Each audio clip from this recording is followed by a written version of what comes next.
지난주에 우리는 사사기의 사이클을 살펴보았습니다. 타락, 심판, 부르짖음, 구원. 이게 사사기의 사이클입니다. 하나님 나라인 이스라엘 백성들이, 이스라엘의 자손이 죄와 우상 숭배에 빠져서 가나안 사람과 똑같이 되면 하나님은 진노하사 이방 민족의 지배를 받게 하시고 압제를 받게 하십니다. 그리고 그 가운데 이스라엘의 고통 가운데 부르짖으면 사사를 통해서 이스라엘 백성을 구원하십니다. 이렇게 평안이 이스라엘에 찾아오죠. 그리고 사사가 죽고 나면 그 평안을 사용해서 또 우상을 숭배한다. 이게 사사기에서 계속 살펴보는 그 패턴입니다. 사사기의 반복에서 우리는 매우 중요한 강조점을 발견하게 됩니다. 교회의 지독한 타락과 하나님의 끈질긴 사랑입니다. 반복되면 반복될수록 이 두 가지는 더욱 분명하게 우리에게 와닿습니다. 사람의 죄와 타락의 반복은 정말 진리죠. 반복 중에 진리는 반복이 있습니다. 근데 인간의 타락은 우리에게 진리입니다. 그런데 하나님의 구원의 이야기의 반복은 참 놀랍습니다. 그렇지 않아요? 그래서 사사기는 성경에서 가장 재미있는 성경책 중에 하나예요. 놀랍죠? 이 반복의 이야기가 너무 재미있어요. 그래서 영화로 만들어진 이야기들이 되게 많아요. 생각나는 영화 있습니까? 제일 기억나는 건 삼손과 드릴라. 그 여인이 삼손을 딱 깨고 이렇게 있는 그 모습. 너무 남성스러운 삼손이죠. 네. 왼손잡이 예훗, 그리고 드보라 이야기, 그리고 기드온 들면 횃불과 그 항아리를 들고 있는 그 모습. 그래서 이런 건 너무나 영화로 다뤄지고 우리에게도 너무나 익숙한 이야기입니다. 저는 기억이 나요. 크리스마스 때면, 성탄절 때면 제가 예수님 믿지 않을 때에도 삼손 이야기를 그렇게 재밌게 보면서 마지막에 그 눈을 잃고 이제 눈이 뽑히고 나서 돌리고 있는 삼손 보면서 제가 너무 속상했던 기억이 나요. 예수님 안 믿었을 때, 내가 어렸을 때 시골집에서 TV 보면서 삼손이 막 다시 회복되기를 막 기대하고 머리가 자라날 때 막 희망이 생기고 했던 기억이 납니다. 사람들이 타락하는 이야기는 뻔한데 하나님께서 참 다양한 사사들을 들어서 이스라엘 백성을 구원한 이야기는 너무나 익사이팅하고 그리고 놀라운 이야기들입니다. 주 안에 사랑하는 여러분, 우리의 인생도 이와 비슷한 것 같습니다. 인생이란 어떤 면에서 참 뻔하지 않습니까? 참 지겹지 않습니까? 우리도 사사기의 사이클을 그대로 살아가요. 사사기의 사이클을 벗어났다면 여러분의 신앙이 지금 이 정도는 아니겠죠. 굉장히 좋았을 거예요. 아마 사사기의 사이클을 우리도 살고 있기 때문에 지금 이 자리에 있을 거라 생각합니다. 신자로서 다람쥐 쳇바퀴 돕는 듯한 자신의 실패와 죄성을 보는 것은 매우 지겹습니다.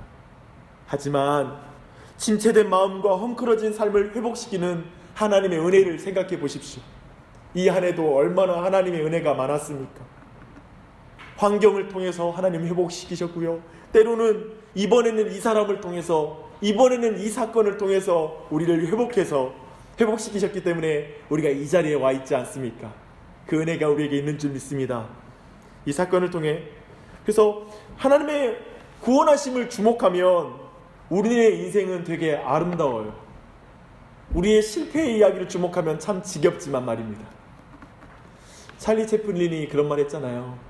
인생은 멀리서 보면 희극이고 가까이에서 보면 비극이다 라는 말을 했어요. 근데 로베르토 베니니가 주연으로 그리고 감독으로 분한 인생은 아름다운 영화에서 베니니가 이 말을 약간 뒤집어 틀어요. 뭐냐면 인생은 가까이서 보면 희극이고 멀리서 보면 비극이다. 여러분 혹시 인생은 아름다워라는 영화 보셨나요? 한번 오늘 저녁에 또 한번 보시죠. 지난주부터 계속 제가 영화 보라니까 주일 저녁에 피곤하게 생겼습니다. 유태인 나치 수용소에서 아버지는 어린 아이에게 희극적인 삶을 계속 보여줍니다. 아버지는 아들을 살리기 위해서 스스로 죽음의 자리로 가면서도 이렇게 걸어가잖아요. 막 아들이 몰래 숨어 있는데 막 이렇게 걸어가지, 이렇게. 마지막에 죽음의 자리로 갈 때의 그 모습도 희극으로 그 아이의 기억에 남겨주고 싶어해요. 죽음의 냄새가 가득한 비극적인 장소인 그 아우슈비츠 수용소 안에서 희극을 펼치는 그 주인공의 모습이 우리에게 너무나 감동적으로 다가오는 영화입니다. 그런데 사사기라는 이 영화는 이 감독이신 하나님의 장치를 잘 봐야 돼요. 사사기는 이렇게 지금 말하고 있는 거예요. 타락을 반복하는 죄인을 보면 인생은 비극이다. 하지만 죄인을 반복해서 구원하시는 하나님을 보는 사람의 인생은 희극이다 라고 말하고 있는 거예요. 그래서 사사기 전체를 볼 때 우리는 이걸 봐야 돼요. 하나님이 구원하시는 그 이야기. 그래서 사사기가 재밌어요. 그래서 우리 인생이 재밌어요. 그래서 우리 인생이 희극이에요. 아름다워요. 눈도 아름답지만 우리 인생 아름답다고요. 그런 눈을 갖게 해주는 게 사사기입니다. 오늘 사사 드보라의 이야기를 나누겠습니다. 인생을 아름다워라는 영화를 잘 봐도 사람이 영향을 받아요. 아마 오늘 저녁만큼은 아름다워질 거예요. 책 한 권도 인생을 바꾸는 거예요. 근데 사사기 4장과 5장에 펼쳐진 드보라와 바락 그리고 야엘의 이야기를 통해서 이걸 감독하신 하나님의 그 의도를 읽으면 우리 인생이 아름다워져요. 그리고 새로워져요. 그 은혜가 우리 모두에게 있길 바랍니다. 4장 1절은 사사기의 사이클을 적나라하게 보여주는 말로 딱 시작돼요. 뭐라고 시작하죠? 운니엘 다음에 두 번째 사사인 에훗이 죽고 나서 이스라엘 자손이 또 여호와의 목전에 악을 행했다고 말해요. 사사가 죽고 나서 또라는 표현을 써요. 또. 사사기의 반복에서 주목할 것은 사사기의 이 사이클이 반복되잖아요. 반복되면 반복될수록 이스라엘의 악은 점점 커져요. 우리 눈이 내렸지만 눈덩이를 돌리면 이제 그걸 굴리면 눈덩어리가 커지잖아요. 이상의 이스라엘 백성은 하나님께서 그들이 타락했을 때 구원해 주시면 또 타락할 때는 더 심하게 타락해요. 참 이상해요. 은혜를 받으면 나중에 죄를 덜 지을 것 같은데 더 심하게 지어요. 그렇게 되었어요. 그래서 하나님은 이스라엘을 가나안 왕 야빈에게 파셨다고 표현하고 있습니다.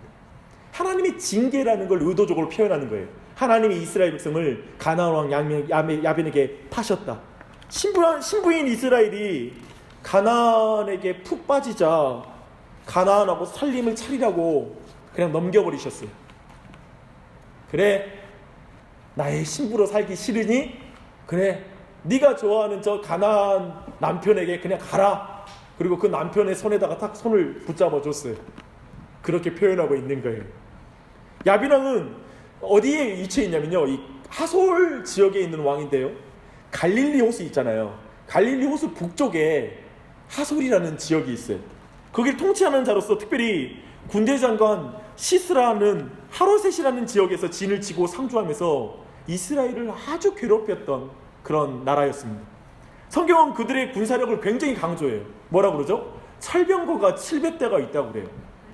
이 당시에 철병거는 2차 대전 때 탱크 수준이라고 생각하시면 돼요. 그 탱크 앞에 보병으로 탱크와 싸우고 있는 상황이라고 생각하시면 됩니다. 그러면 강력한 왕권에 의해서 지도력을 갖고 있는 도시국가예요. 하솔이라는 지역이. 근거지도 좋아. 그리고 전쟁 지도자도 굉장히 유능해. 시스라라는 전쟁 지도자. 거기다가 무기까지 아주 잘 갖췄어요. 이 가나안에게 이스라엘은 도저히 대적을 못하는 거예요.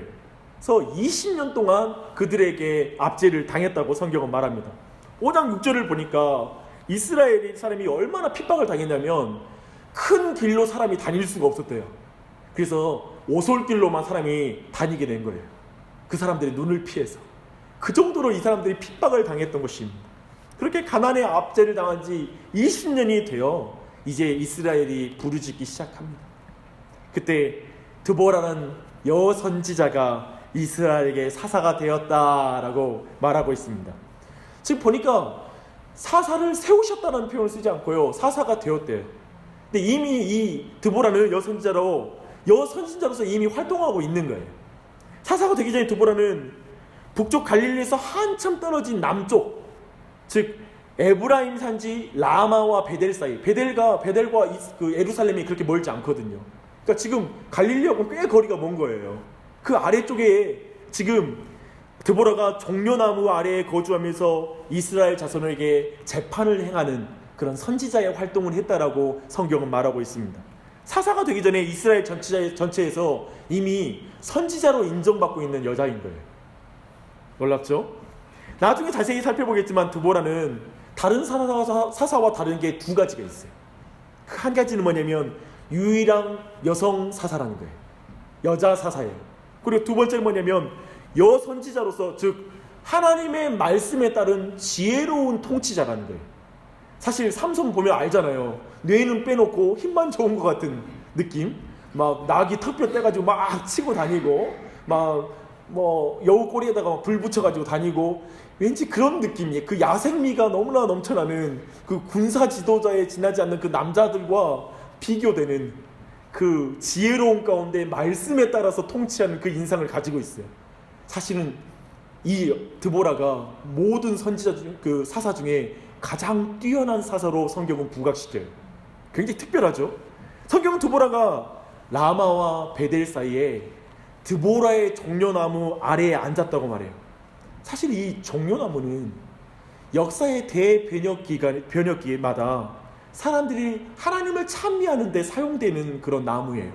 예를 들면 예수님이 예루살렘에 들어갈 때 사람들이 들고 흔들었던 나무가 종려나무의 가지예요. 그래서 특별하죠.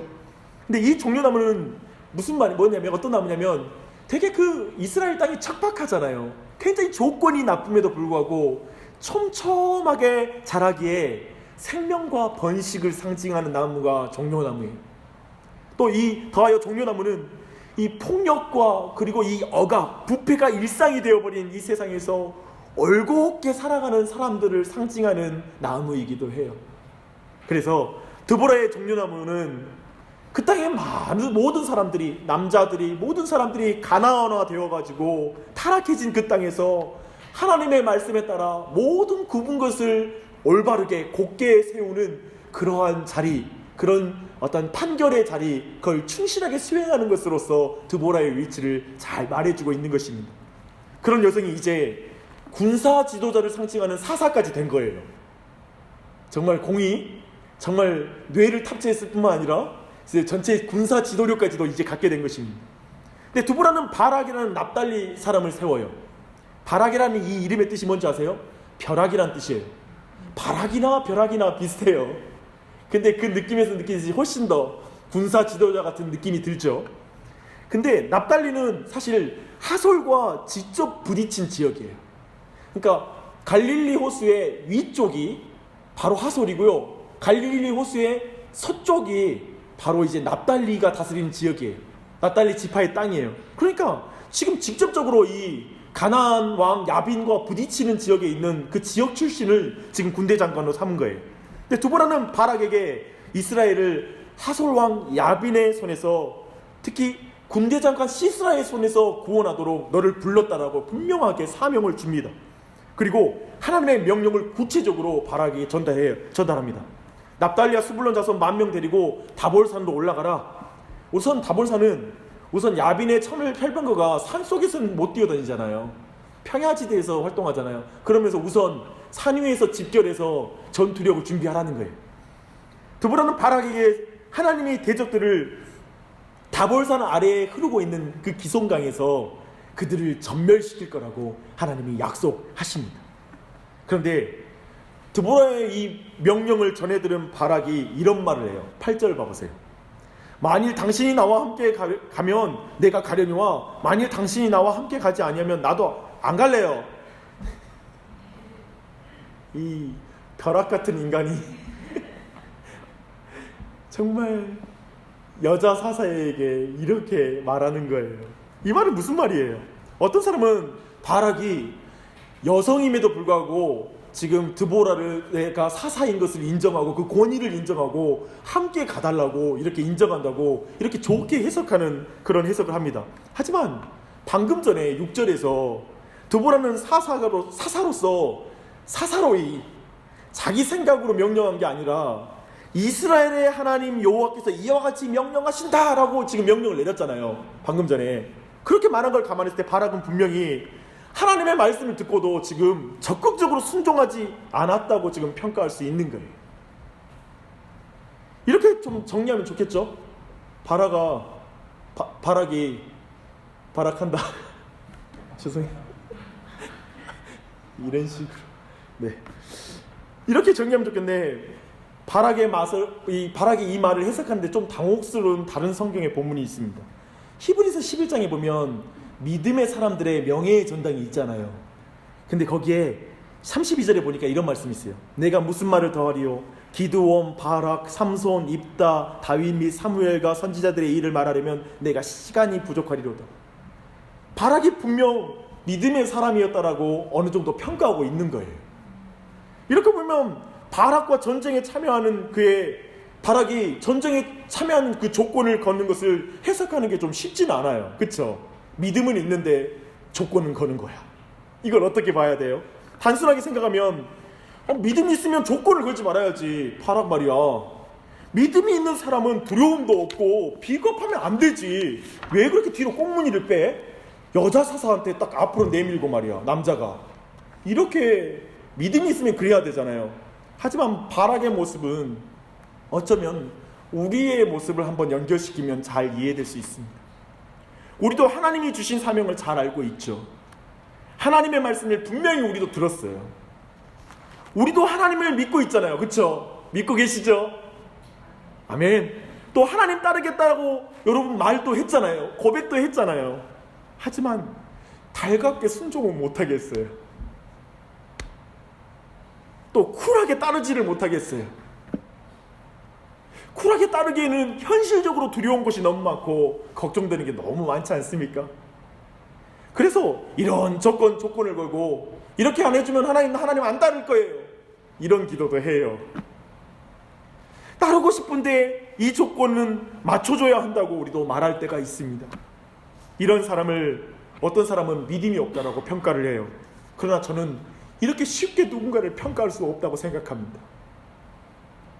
하나님은 이런 흠 많은 바락을 사용하셔서 전쟁을 수행하세요.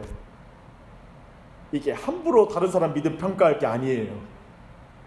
함부로 누구를 말할 게 아니잖아요. 그러나 또한 조건을 거는 것을 당연하게 생각하면 안 돼요. 목사님 그러니까 조건 걸어도 된다는 말씀입니까? 라고 이걸 받아들이시면 안 돼요. 왜냐하면 드보라가 바락에게 이렇게 말하거든요. 당신이 이번 일로 영광을 얻지 못하고 대신 여인이 그 영광을 받게 될 것입니다. 결국에 바락이 승리를 하지만 사사기는 분명히 바락을 본받을 자로 제시하는 게 아니라 어쩌면 반면 교사로 우리에게 제시하고 있는 거예요. 저는 드보라가 바락에게 말한 당신이 이번 일로 영광을 얻지 못하고 대신 여인이 그 영광을 받게 될 것입니다 라는 이 말씀이 사사 드보라를 통해서 우리에게 주시는 핵심적인 메시지라고 생각합니다. 이게 사사 드보라의 전체 4장과 5장의 핵심 메시지가 여기 안에 들어있어요.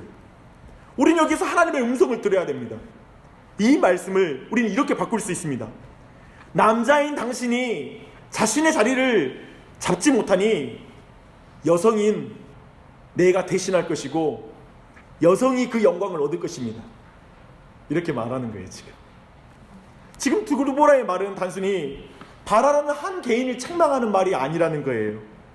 당시의 그 모든 시대 상황을 보여주고 있는 거예요. 이스라엘의 영적인 상태를 고스란히 드러내는 말이 이 말이에요.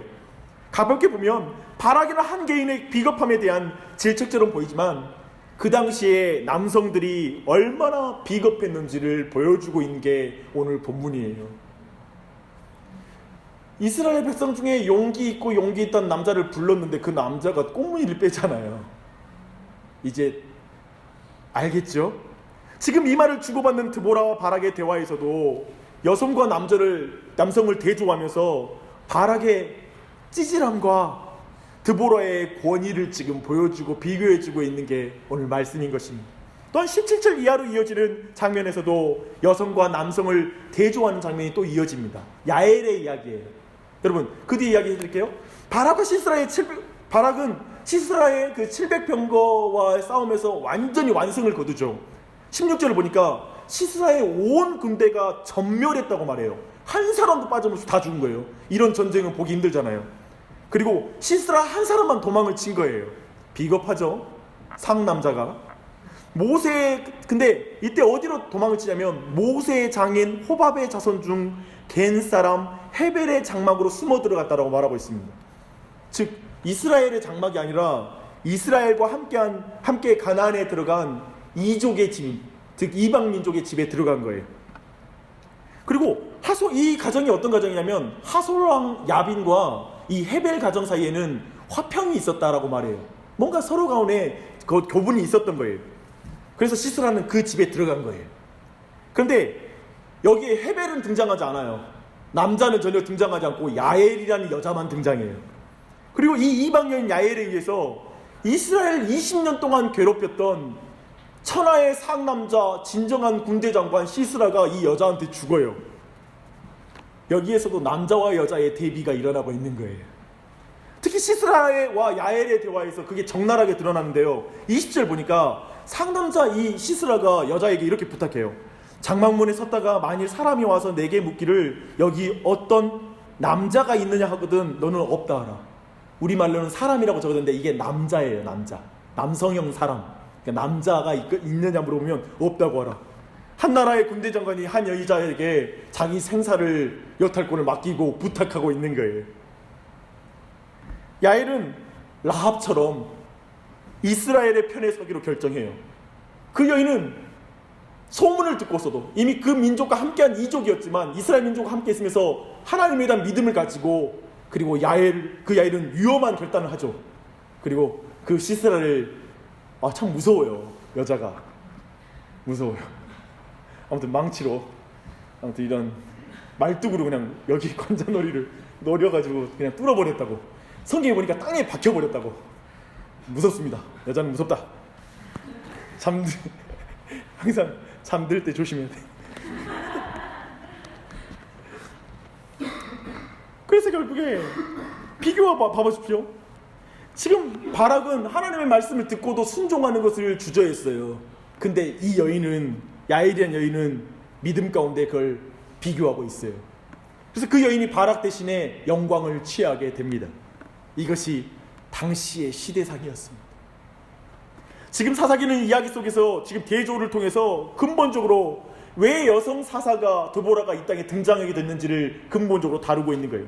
사실 이것에 대한 구체적인 설명이 5장에 나와요. 5장의 핵심 내용을 제가 문맥적으로 요약해 봤어요. 이렇게 말하는 거예요. 시스라가 군대를 이끌고 이스라엘에게 포악한 정치를 행하니 길에 사람이 보이지 않을 정도였습니다. 이스라엘은 쇠퇴하고 폐허가 되었습니다. 이스라엘이 다른 신을 섬겼기에 전쟁이 성문에 미쳤으나 거기에 모인 4만 명 중에 방패와 창은 하나도 보이지 않았습니다. 이스라엘은 완전히 무력했던 것입니다. 교회는 능력을 상실해 외적에게 대처할 준비가 전혀 되어 있지 않았습니다. 저는 지도자들이 일어나서 위기로부터 이스라엘을 회복시키기를 기대했습니다. 제발 누가 좀 나서서 교회를 위험으로부터 건져내기를 원했습니다. 그러나 지도자들도 그 누구도 이 일에 관심을 갖지 않았습니다. 당연한 조처를 취해야 할 교회의 지도자들은 손을 놓고 있었습니다. 책임의식이라고는 찾아볼 수 없었습니다. 그러니 백성들은 여자인 나에게 찾아왔습니다. 남자들이 자신의 자리에 서지 못하니 제가 전쟁을 수행하는 지도자가 되었습니다. 이걸 지금 이런 의미의 말을 5장에서 시도 노래로 말하고 있습니다. 그런데 바락도 책임을 지려고 하지 않았던 거예요. 15절 이하로 보면 두보라를 통한 메시지는 더욱 분명해져요. 두보라가 가나안을 향해 일어나자 여러 지파가 모여요. 하지만 함께한 지파는 직접적인 피해를 받은 그 지파를 중심으로 일부만 참여해요. 요단 동편 루벤은 오길 바랬지만 그들은 오지 않아요. 아셀 지파는 해안가에 있으면서 안정적인 삶을 살며 여기에 오지 않아요. 모두 강 건너 불구경하듯이 지켜보기만 해요. 최소한 운니엘과 예후 시대에는 나팔을 불면 이스라엘 전국에서 다 몰려들었거든요. 근데 드디어 이제 드보라 시대에는 나팔을 불러도 오지 않는 거예요. 일부만 참여하는 거예요. 연대의식이 깨져버렸어요. 그래서 드보라의 찬양 시인 이 5장은 전쟁에 참여한 지파는 칭찬해주고 그렇지 않은 지파들은 책망하는 것으로 시가 마무리가 돼요. 통합하에서 보면 드보라를 통해서 하나님이 주시고자 하는 메시지는 분명합니다. 이것입니다. 드보라 당시 이스라엘의 위기 상황을 대처해야 할 책임을 가진 사람들이 제 역할을 하지 못했다는 거예요. 전쟁이나 혹은 다스리는 직분은 남자가 갖는 것이 자연스러웠어요. 근데 남자들이 제 역할을 하지 못하자 여성이 선지자가 되고, 그리고 여성이 사사가 된 거예요. 척박한 상황에서 남자들이 언약을 버리고 세상과 타협하고 구분길을 걸어가니까 하나님이 여성을 통해서 종려나무 아래에 세워 올곧은 믿음과 말씀을 그대로 선포하면서 그걸 지킬 수 있도록 여자를 세워서 그 일을 감당하게 하신 거예요. 약한 자를 들어서 강한 자를 부끄럽게 하시는 거예요. 남자가 부르심을 받고 꽁무니를 빼고 조건을 걸으니 이방 여인을 사용해서 대적을 이기게 하신 거예요. 이 모든 것은 이스라엘 전체의 영적 상태를 적나라하게 보여주고 있는 것입니다. 참으로 이스라엘은 하나님께서 거룩한 나라로 부르셔서 열방의 복음을 전하는 하나님 나라를 증거하고 확장하는 데 하나님이 분명히 부르심을 받았는데도 그들은 그들이 서야 될 그 자리를 포기해버린 거예요. 자기 직분을 포기해버렸어요. 도리어 가나안의 문화에 취하고 가나안 사람이 생각하는 생각대로 생각하고 살고, 그리고 그들이 섬기는 우상을 섬기며 그들과 똑같이 돼버린 거예요. 그래서 결국 하나님은 진노하셔서 세상이 지배를 당하도록 맡기신 거예요. 세상이 종이 되고 싶으면 그렇게 되라고 하신 거예요. 이스라엘이 가나안의 종이 된 것입니다. 이렇게 위기가 닥쳤는데도 또 이스라엘 백성은 서로 불구경하듯 구경만 하고 있는 거예요. 나랑 상관없으니까 너희들이 알아서 해 라고 말하는 거예요. 그러나 그때 헌신한 사람이 있었으니 그가 드보라였다라고 성경은 말하는 거예요. 근데 그가 여자야. 그래도 하나님 말하는 거예요. 그래도 괜찮다. 난 아무도 없으면 여자를 써서, 약한 자를 써서 난 일한다. 네가 아무리 약해도 괜찮다. 네가 여성이어도, 사회적으로 네가 약자여도 난 너를 쓴다. 네가 나를 믿으면.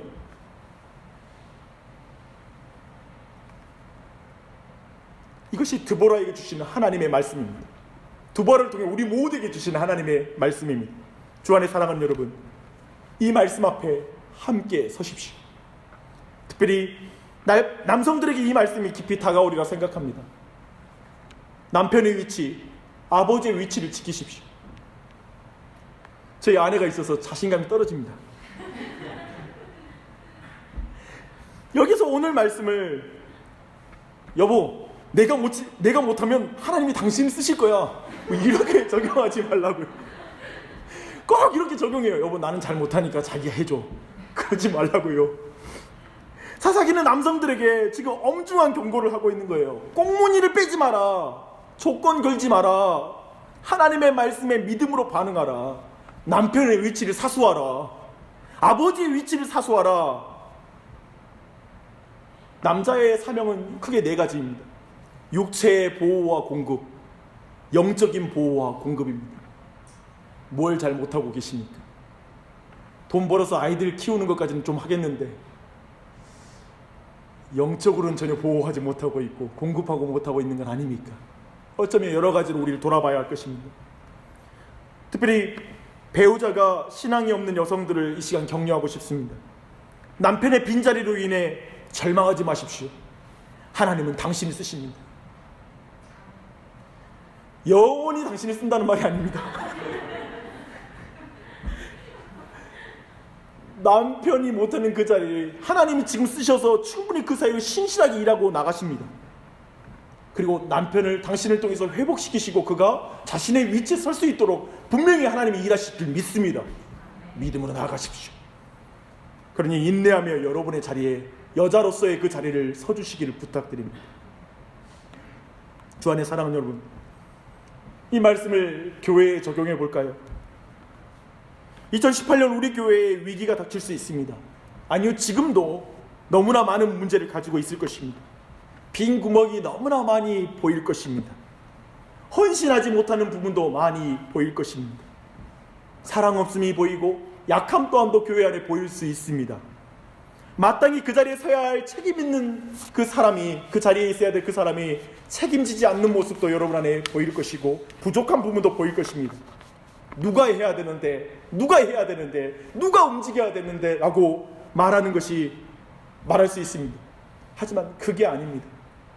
하나님의 부르심 앞에 조건을 걸지 않고 믿음으로 반응할 사람이 되어야 하는 것입니다. 내가 그렇게 되어야 됩니다. 교회는 손가락으로 그리고 눈으로 세워지는 것이 아니라 등으로 세워집니다. 십자가를 지는 삶으로 교회는 세워지기 때문입니다. 오늘 저희 교회 2018년 마을 모임이 시작됩니다. 저는 부탁드리고 싶습니다. 마을의 그 관계에 헌신하십시오. 나의 신앙을 이 관계에서 꽃피우기를 부탁드립니다. 한쪽이 아픈데 다른 쪽이 즐거울 수는 없지 않습니까? 우리는 되게 피상성을 넘어서서 더욱더 깊은 관계로 나아가야 할 것입니다. 함께 일어나 죄와 싸우고 함께 격려하고 위로하고 나아가야 할 것입니다. 이 공동체의 정신이 너무나 필요할 시대입니다. 영어로 바보라는 단어가 있습니다. idiot라는 그런 단어입니다. 근데 이 말은 idiote스라는 말에서 나온 단어입니다. 이 말이 뭐냐면 공공의 문제에는 무관심하고 사사로운 개인의 문제에만 관심을 갖는 사람이 이디오테스입니다. 근데 그가 바보라는 거예요. 공동체를 생각하지 않고 사사로운 개인의 문제에만 관심을 가지면 더 이익이 클 것이라고 계산하는 자가 이디엇이라는 거예요. 결국에 그게 손해라는 거예요. 그런 계산은 어리석은 것이라고 성경은 말하고 있습니다. 어리석게 신앙생활 하지 마십시오.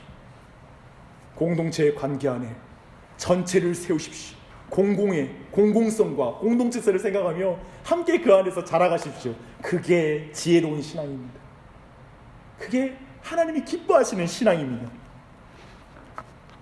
말씀을 준비하는데 제가 좀 잊고 있었던 제 삶의 부르심의 말씀, 내 안에 부르심의 한 가지 정신이 생각이 났습니다. 제가 늘 붙잡고 있었던 거예요. 제가 간증을 거의 하지 않지만 교회 오래 출석하신 분은 아마 알고 계실 제 간증이 있습니다. 이야기가 있습니다. 대학교 3학년 때 제가 신학교에서 예배국장이라는 걸 했습니다. 그 당시에 저희 학교의 예배국장은 정말 감히 우러러 볼 수 없는 되게 나이 많으신 분들이 하고 그리고 되게 역량 있는 분들이 그 일을 감당했어요. 근데 제가 대학교 3학년이 됐는데 갑자기 이전 예배국장이, 내가 너무나 존경하는 예배국장이 와가지고 너가 예배국장 할 수 있겠냐고 제안이 들어온 거예요. 나는 그 당시까지 운동권이었거든요.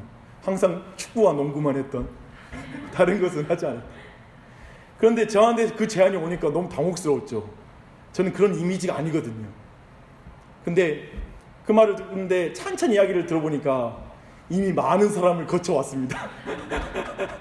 제가 탁월해서 저게 온 게 아니라 많은 사람이 거절한 거예요. 왜냐하면 그 일이 너무 어렵기도 하고 정말 사람들 앞에 서는 일이기도 하지만 매주마다 수천 명의 사람 앞에 서서 이야기를 해야 되는 자리이기도 하고, 그래서 화려해 보이지만 되게 어려운 자리이기도 했거든요. 근데 그 말을 듣고 나서 기도해 보겠다고 그래서 기도를 했습니다. 근데 그 기도를 하는데 하나님 앞에 제가 항상 소원하면서 했던 그 말이 기억났습니다. 하나님, 남들이 하지 않는 일들을 하겠습니다. 남들이 피하는 일을 하겠습니다.